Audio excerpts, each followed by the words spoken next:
नमस्कार, छायाज रेसिपीजमध्ये आज आपण बटाटा आणि रवा यापासून नेहमीचाच एक नाश्त्याचा प्रकार वेगळ्या पद्धतीने बनवणार आहोत.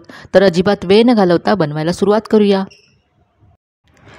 इथे मी 2 मध्यम आकाराचे बटाटे, कच्चे बटाटे सोलून घेतलेत आणि त्याचा रंग बदलू नये म्हणून पाण्यात ठेवलेत. तर या बटाट्याची आता आपल्याला पेस्ट करून घ्यायची आहे. तर याचे असे मोठे काप करून मिक्सरच्या भांड्यामध्ये काढून घ्यायचे आहेत. तर इथे दोन्ही बटाटे मी असे चिरून मिक्सरच्या भांड्यामध्ये घेतलेत. आता यामध्ये हिरव्या मिरच्या घालायच्या आहेत. यानंतर थोडंसं आलं घेतलं आहे, तुकडे करून घेतलं आहे, हे सुद्धा घालायचं आहे. आणि यानंतर यामध्ये साधारण 2 मोठे चमचे पाणी घातलं आहे आणि आता याची अगदी स्मूथ अशी पेस्ट करून घ्यायची आहे. तर हे मी वाटून घेतलं आहे. आता हे आपण एका बाउलमध्ये काढून घेऊया.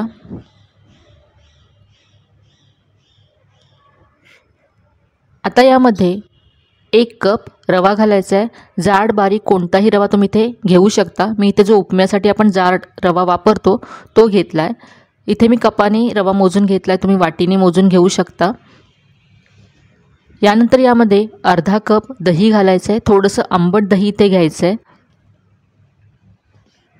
आता यामध्ये पाणी घालूया. तर त्याच दह्याच्या कपामध्ये मी 1 कप पाणी घेतलं आहे, त्यातलं अर्धा कप मी इथे घातलं. मिक्स करूया याला. तर सगळं एकत्र असं छान एकजीव करून घ्यायचं. हे आपल्याला घट्टच हवं आहे. तर हे मिक्स केलं आहे मी आणि याची कन्सिस्टन्सी तुम्ही पाहू शकता.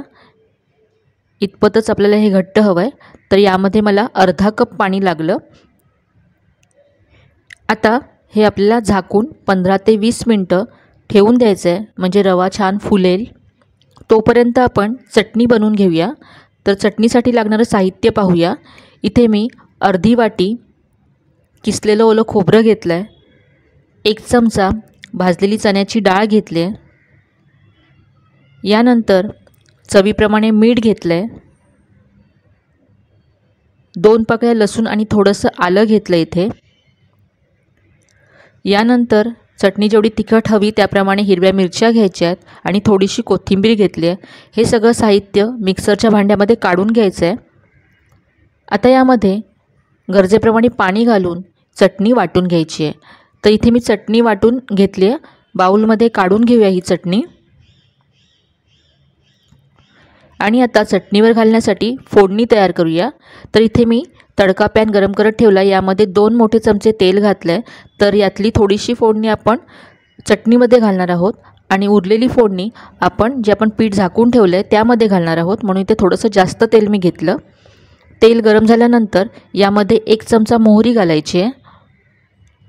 मोहरी तडतडली की 1 चमचा उडदाची डाळ घालायची यामध्ये. लगेचच यामध्ये कढीपत्ता घालायचा आहे. आणि आता उडदाची डाळ आपल्याला किंचित ब्राऊन करून घ्यायची आहे. तर पहा, लगेचच डाळ अशी ब्राऊन झाली. किंचित रंग बदलला आहे डाळीचा. तर गॅस बंद करायचा आणि ही फोडणी आपली तयार आहे. या फोडणीमध्ये मी 1 लाल मिरची घालते आहे. तर आता याच्यातली थोडीशी फोडणी आपण या चटणीवरती घालूया आणि उरलेली आपण पिठामध्ये घालण्यासाठी बाजूला ठेवून देऊया.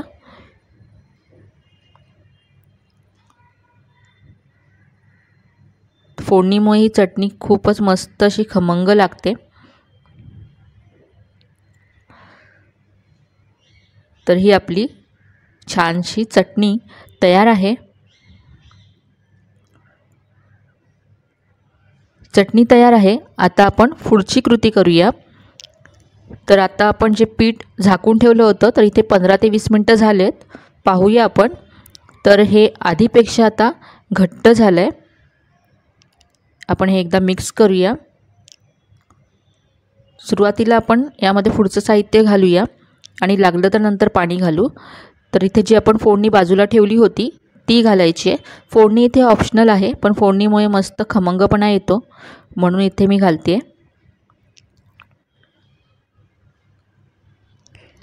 उरलेली सगळी फोडणी यामध्ये मी घातली. आता इथे मी 1 चमचा चिली फ्लेक्स घेतलेत. हे ऑप्शनल आहे, दिसायला छान दिसतात म्हणून मी घालते, नाही घातले तुम्ही तरी चालेल। यानंतर बारीक चिरलेली कोथिंबीर घालायची आहे आणि आता चवीप्रमाणे मीठ यामध्ये घालायचं आहे। हे सगळं आता आपण एकत्र करून घेऊया।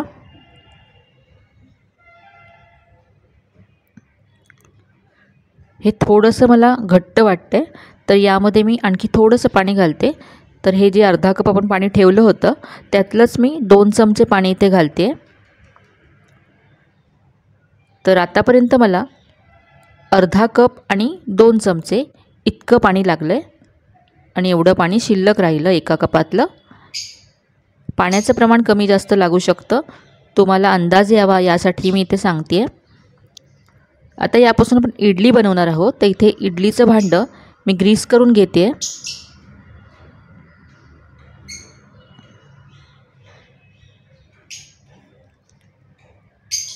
तर व्यवस्थित असं तेलाने ग्रीस करून घ्यायचं। तर इथे मी दोन्ही भांडी ग्रीस करून घेतले तेलाने।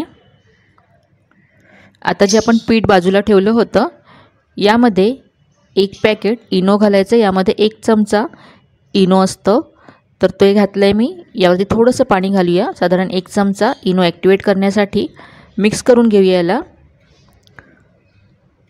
मिक्स केल्यानंतर लगेचच हे आपल्याला इडलीच्या भांड्यामध्ये घालायचं आहे आणि हे करत असतानाच मी गॅसवरती कढईमध्ये पाणी गरम करत ठेवलं आहे।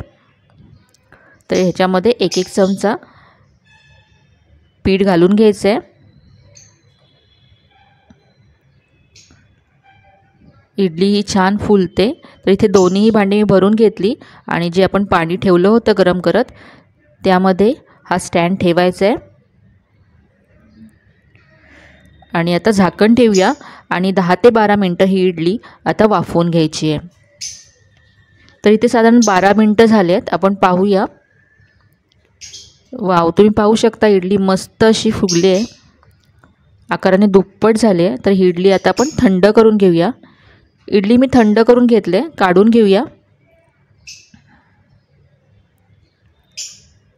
तर मस्त अशी ही इडली तयार होते। यामध्ये आपण बटाटा टाकला आहे त्यामुळे चवसुद्धा खूप मस्त येते।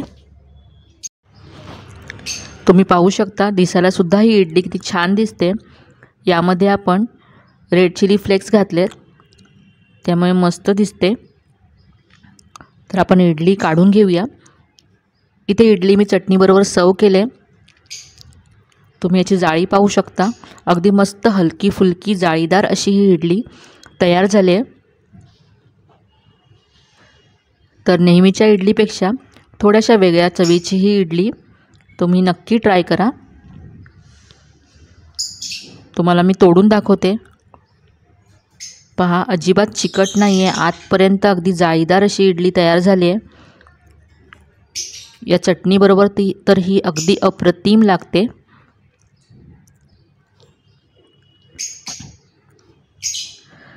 तर ही मस्त आपली इडली आणि चटणी तयार आहे आणि ही रेसिपी तुम्हाला कशी वाटली कमेंटमध्ये नक्की कळवा।